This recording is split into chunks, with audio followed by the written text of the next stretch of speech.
What a be Timmy's here. Now, it's no surprise that one of the most iconic influence music in the entertainment industry from the 40s, 50s, and on was obviously Sammy Davis Jr.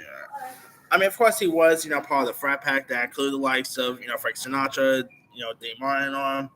Well, looks like a limited series about his life is in the works.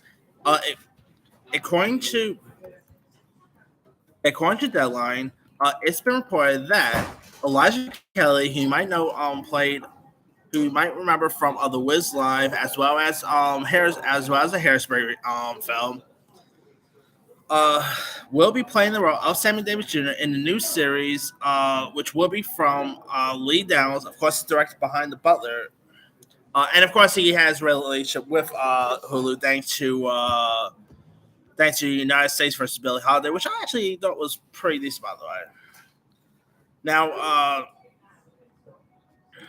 of course, Kelley actually pretty much collaborated with Downs on The Butler as well as Fox's Star, so they have a really good relationship with one another.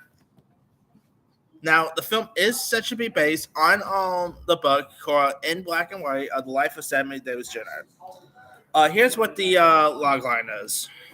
Sammy Davis Jr. rose from childhood stardom on the vaudeville stage to become one of the most famous African American entertainers of the 50s and 60s, and the only black member of Frank Sinatra's rap pack.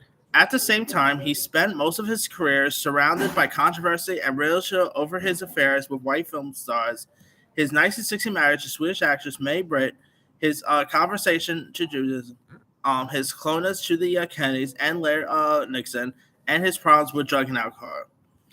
Because most singers do that back in the days, I'm guessing. Now, this is actually not the only biopic about Sammy Davis Jr. that is actually in the works. Like, the guy from that show, from that series, I forgot the actor's name, but the guy who starred in that series, Hollywood from Ryan Murphy, he's also set to play Sammy Davis in like some sort of biopic film too. So we're going to be getting a lot, and of course, there's a Frank Sinatra series also in the works for Netflix. Obviously, Sammy Davis Jr. is going to play a part in that because you can't do a Frank Sinatra series without really interpreting Sammy Davis Jr. Let's refer out. But I don't know. I think this could be really interesting. Elijah Kelley, this dude could sing. I mean, he was really great at playing the role of Seaweed in the Hairspray remake from 2007. He, of course, was really terrific at playing the Scarecrow on The Wiz Live. He was great in Star. And, of course, he was in the New Edition story, which I thought he was great in, too. So I think this is a perfect casting right here. So sign me up with this one. Anyway, let me leave you guys. What are your thoughts on Elijah Kelley set to play the role of Sammy Davis Jr. in a series for Hulu? Do you think Elijah Kelley would be a good fit for the role, Sammy? Are you interested in checking out a Sammy Davis Jr. Biopic series for Hulu? Drop comments below. Don't forget to like, subscribe, hit that bell for more notification. This is Sammy signing.